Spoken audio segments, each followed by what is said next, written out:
everyone, welcome back to my channel Shivalik Study Point. Today we will be covering the first chapter of our class 12 psychology, that is variations in psychological attributes. So the first topic of our chapter is individual differences. Individual differences, as I have uploaded a reel short video also for individual differences and situationism. So I'll be giving you a short explanation of this. So individual differences means variations and distinctiveness.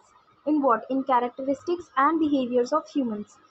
Okay, so individual differences का मतलब होता है हमारे characteristics में, हमारे behaviour में जो अलगपन होता है, मतलब जो वेरिएशंस होते हैं, जो डिस्टिंक्टिवनेस होती है, जो फैक्टर्स हमें दूसरों से अलग बनाते हैं, वो इंडिविजुअल डिफरेंसेस कहलाते हैं. So next topic is our situationism. Situationism, as we know that situations and circumstances influences our behavior. सो सिचुएशनिज्म का मतलब है कि हमारे बिहेवियर को बहुत ज़्यादा इन्फ्लुएंस करती क्या, हमारी सिचुएशन और सर्कमस्टांसेस. जिन सिचुएशंस में हम होते हैं हम उसी के अकॉर्डिंग एक्ट करते हैं. Okay, so next topic of our chapter is assessment of psychological attribute. So assessment, it is the first step towards understanding a psychological attribute. So first step यानी कि ये हमारा पहला कदम है किसकी तरफ, एक साइकोलॉजिकल एट्रीब्यूट, एक साइकोलॉजिकल फैक्टर को समझने के लिए. सो असेसमेंट का basically, assessment means measurement of psychological attributes of individuals.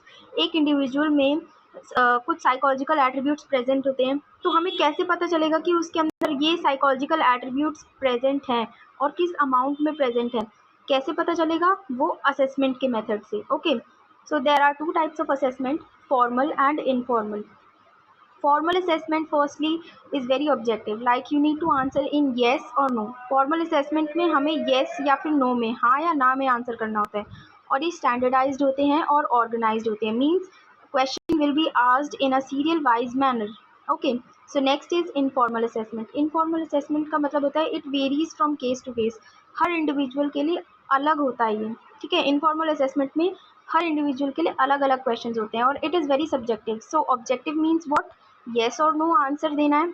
Okay, subjective means it is open ended, like we can say we can give a brief answer to any question. Okay, and it is not organise, you can ask any question to your client. Okay, so next is what, domains of psychological attributes. अब हमारे जो psychological attributes हैं, psychological factors हैं, वो कितने parts में बटे हुए हैं, 5 पार्ट्स में बटे हुए हैं, जो कि है पहला हमारा है इंटेलिजेंस, सेकंड है एप्टीट्यूड, थर्ड है इंटरेस्ट, फोर्थ है पर्सनालिटी एंड फिफ्थ है values. Okay, so intelligence, what does intelligence means? Intelligence means global capacity to understand the world, think rationally and use available resources effectively when faced with the challenges. Intelligence का actually basically ये मतलब होता है कि हम एक individual के अंदर कुछ कैपेसिटीज़ होती है, कुछ टैलेंट होते हैं. तो एक इंडिविजुअल जो है अपने आसपास के रिसोर्सेज को कैसे यूज़ कर रहा है अपनी सिचुएशन से डील करने में, उसे हम क्या कहते हैं, इंटेलिजेंस. सो और जैसे कोई भी सिचुएशन है, किसी भी सिचुएशन में एक इंडिविजुअल है, तो how effectively a person is using its resources and thinking rationally. Okay, that is what intelligence means. Next is aptitude, an individual's underlying potential for acquiring skills. मतलब एक इंडिविजुअल के अंदर कितनी पोटेंशियल है कि वो उस चीज़ को, एक पर्टिकुलर चीज़ को सीख सकता है, उसे हम क्या कहते हैं, aptitude. For example, a person is there who is been sent to dance classes. Okay, so यहाँ पर हम लोग क्या टेस्ट करते हैं कि एक इंडिविजुअल में कितनी पोटेंशियल है कि वो डांस सीख सकता है. ठीक है, तो ये हो गया उस इंडिविजुअल का एप्टीट्यूड. अब नेक्स्ट है हमारा interest. Interest, as we all know that, हमारी प्रेफरेंस, हमारा मन जिस चीज़ में होता है हम वही करते हैं, तो ये क्या हो गया हमारा interest. So an individual's preference for engaging in some specific activities. हमारा मन किस चीज़ में एंगेज होने का है, मतलब किस एक्टिविटी को करने का है, उसे हम कहते हैं interest. Next is personality. We all have some or the other kind of personality. So personality का मीन्स मतलब होता है कि enduring characteristics of a person that makes him or her distinct from others. मतलब एक पर्सन के अंदर कुछ ना कुछ अलग कैरेक्टरिस्टिक्स, कुछ ना कुछ अलग ऐसे फैक्टर्स होंगे जो उसे दूसरे से अलग बनाते हैं. ठीक है, तो ये होती है हमारी personality. Next is values. Values का मतलब होता है enduring beliefs about an ideal mode of behaviour. मतलब वैल्यूज़ का मतलब होता है कि हमारे एक आइडियल बिहेवियर, हम कैसे जान सकते हैं कि हमारा बिहेवियर जो है आइडियल है। हमें बचपन से कुछ ना कुछ सिखाया जाता है, हमारी अपब्रिंगिंग जैसी होती है वैसी ही हमारी वैल्यूज़ होती है। अब एक बच्चा जो है, हम उसे एक घर में मतलब बचपन से पला बड़ा है, उसे ये सिखाया गया कि बड़ों की इज्जत करनी है, बड़ों की हेल्प करनी है, छोटों को भी प्यार देना है। तो ये क्या हो गया, उसकी वैल्यूज़ हैं, ये उसका इंड्योरिंग बिलीव है कि हाँ, this is an ideal mode of behaviour. So next is assessment methods. अब असेसमेंट मेथड्स में हम आते हैं।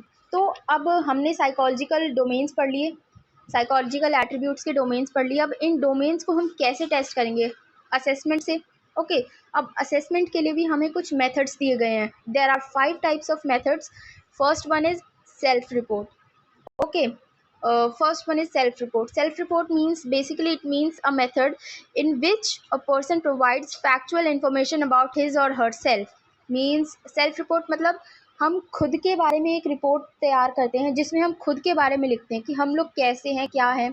All of the things are mentioned in self-report about a person's own self. Next is observation.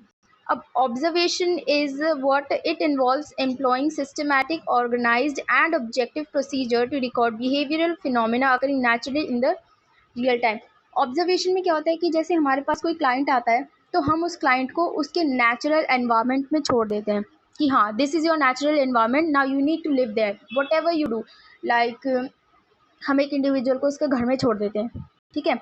उसके घर में छोड़ने के बाद उसका घर क्या हुआ, उसके लिए एक नेचुरल एनवायरनमेंट हुआ, और वहाँ पे हम उसे ऑब्जर्व करेंगे कि हाँ, how does an individual behave in that natural environment, that is what observation is. Next is case study. अब case study is basically what depth study of a person. Like we need to study in depth. This is it. Okay. So next is interview.